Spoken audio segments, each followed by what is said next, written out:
what Edinger says, 4659, this is on page 80 of Transformation of the God Image, is that Jung is emphasizing here that the experience of the conflict of opposites is an experience of God who is being incarnated in his oppositeness. This, needless to say, adds a whole new level of understanding to the experience of conflict. So, in other words, every time you face a conflict, an oppositeness conflict, this is an experience of the God image of God. And so he, on page, or on paragraph 660 now, all schisms come from the unrecognized polarity of the dominant archetype, which is the God image. So on page 81 of Transformation of the God Image, the basic axiom here is that the Imago Dei, the God image, pervades the whole human sphere and makes mankind its involuntary exponent. It seeps into everything and everyone. The God image is the core archetype of the collective unconscious. And on page 81 he says, in other words, the conflict between any two factions is a conflict within the God image itself. So now if we go back to North Korea, that conflict, that conflict is a typical example of a societal God image conflict. And, you know, the Kim Jong-un and his family have totally destroyed the North Korean people. There's no doubt about that. I mean, I'll tell you a story about that. When Debbie and I lived on Capitol Hill, there was a little Korean grocery store across the corner from us. And it turned out that the owner had emigrated from North Korea.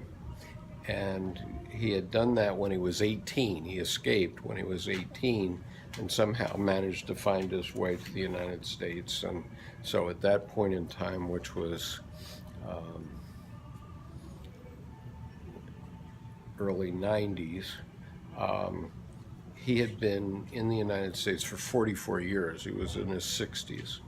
And one day I was in there, you know, over time I'd be, you know, buying milk or something like that, and I'd chat with him, and he said that 2 years before we were talking, so maybe around 1990, he had gone back to North Korea, and he'd gone via Beijing, and he hadn't seen his sister since she was 18, and so he told this story. It was quite moving about going to visit her, and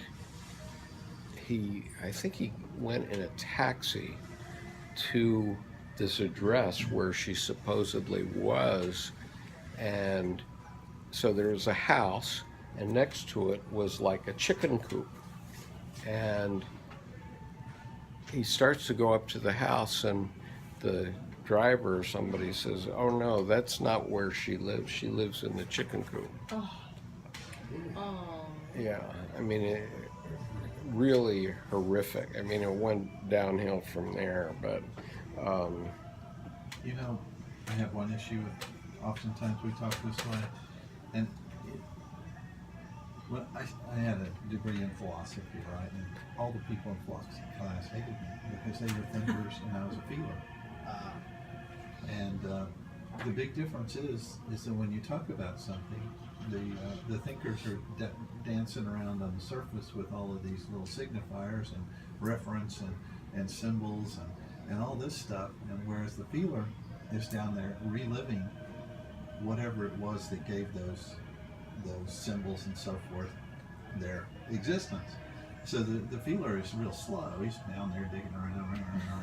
then he comes up with the symbols, and he's got them, but he may not have as many going for him, but he's got a real deep understanding of them.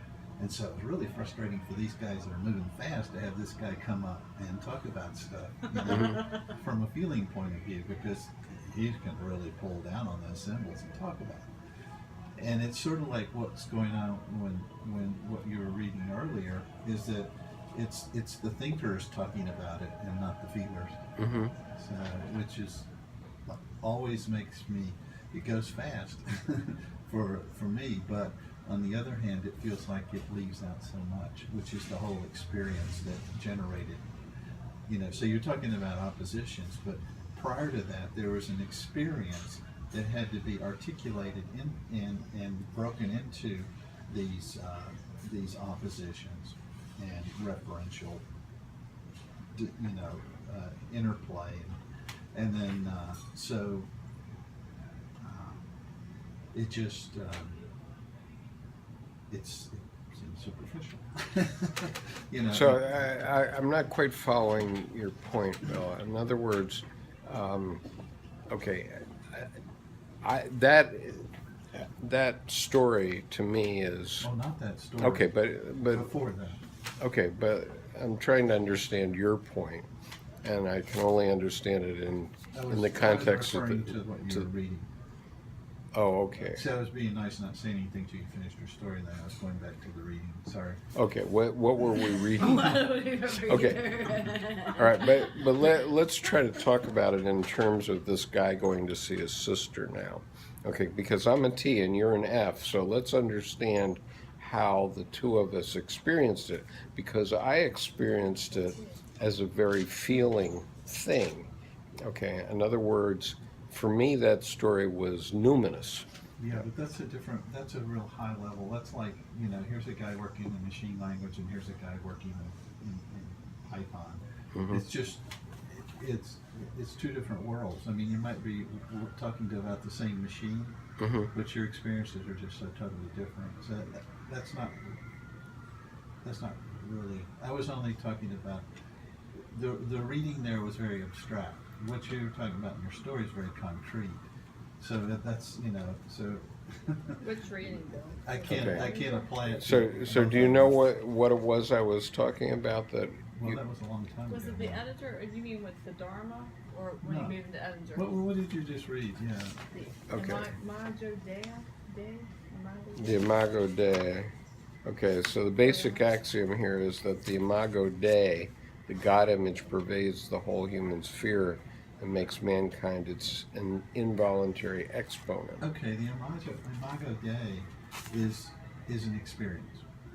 And you're talking about it, you've referred to it, you've given it a name, the Imago Dei. But the experience itself, when you say that word, a thinker will just connects it up with other reference, with other symbols and stuff, and signs. Whereas I think with the feeler, you hear Imago Dei, you go, there's that experience. And by the time you get through that, you've gone on. I see. Okay. That's why. Is that why I struggle with reading and with keeping it? I'm it goes so fast for me. I only get bits and pieces. Yeah, but you might be like me. I mean, I'm a feeler. I'm a feeler too. And so I go a little slower, but when I get it, when I grok it, it's often has a lot of depth. Yep. Okay. Well, help me with that, because obviously I'm a thinker, but You're much more sympathetic.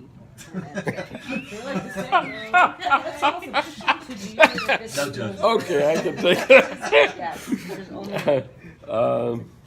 But there is a sense of whereas the thinkers are kind of dancing around on the surface, the feelers are sort of the snails underground or something.